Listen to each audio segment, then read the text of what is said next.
Fala aí, pessoal. Beleza? Meu nome é Léo, eu sou professor de matemática, tá?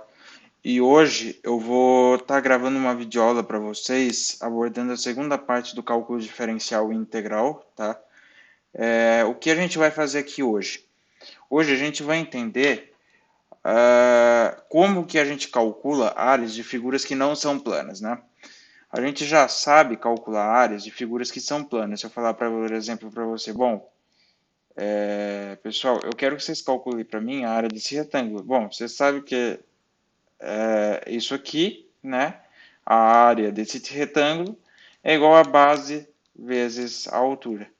Você sabe também que se eu pedir para você calcular a área desse retângulo, você vai me falar que é 6 vezes 6, que é 36 unidades de área, tá? Bom, mas vamos imaginar o seguinte, galera. Vamos imaginar o seguinte. Vamos imaginar que eu queira que você calcule para mim, né, a área desse gráfico sobre essa curva que vocês estão vendo aí. Mas aí, bom, mas Léo, o que que acontece agora? A gente não sabe calcular exatamente. Vocês não sabem, mas eu vou mostrar para vocês o porquê que os matemáticos pensaram isso. Antigamente, galera, de acordo com os registros datados na história da matemática, né, eles queriam chegar num ponto que eles precisavam calcular a área de uma superfície que não era plana. Né? Então, se eu imaginasse assim, por exemplo, que eu tinha uma parábola, tá? Não. Melhor, vamos pensar em outro gráfico que seja mais fácil de fazer isso que eu estou querendo fazer. Vamos imaginar que eu tenho uma função que ela seja do tipo f de x igual a x cubo, tá? Vamos imaginar isso. E vamos imaginar também que eu quero a área dessa região achurada aqui. Mas, Léo, eu não sei fazer, eu já falei, né? Bom, mas pessoal, mas pensa assim, imagina que isso aqui é um triângulo, só que eu estou subdividindo eles em triângulos extremamente pequenos, né? Eles vão tendendo a uma coisa que é infinito, né? Existe uma soma na matemática famosíssima, né? Que chama soma de Riemann, onde essa tal soma de Riemann, ela vai gerar para a gente o que a gente conhece como cálculo integral.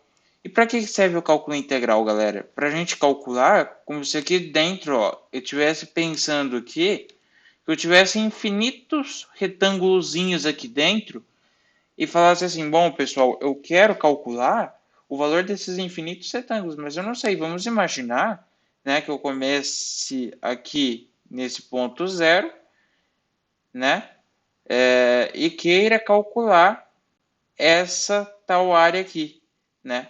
A gente pode subdividir, falar para vocês o seguinte, bom, eu tenho uma função seno de x, né?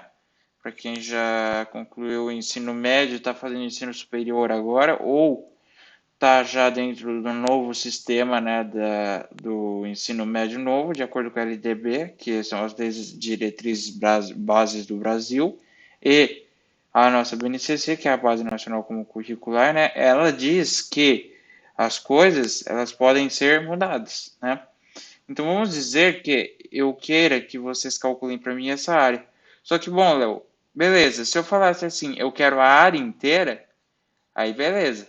Eu teria que fazer de 0 até 1, né, que é esse ponto aqui que a gente procura, né? E depois eu faria de 0 até menos 1, que é o ponto mínimo dessa senoide, né? Então, se eu pensar, por exemplo, né, bom, eu quero calcular a área dessa função. Eu sei que ela vai ser numericamente igual a quem? A integral de A até B, né? De um ponto que começa até um ponto que termina. Às vezes, galera, vocês vão ver uns tipos de exercício que eles não vão te dar quem é o valor definido, tá? Então, vamos calcular agora aqui o valor dessa integral para essa função, tá? Para vocês verem como que a gente acha esse valor. A área, ela é numericamente igual à integral, ele começa no ponto zero, tá? E vai até o menos 1. Termina no menos 1, da função seno de x dx.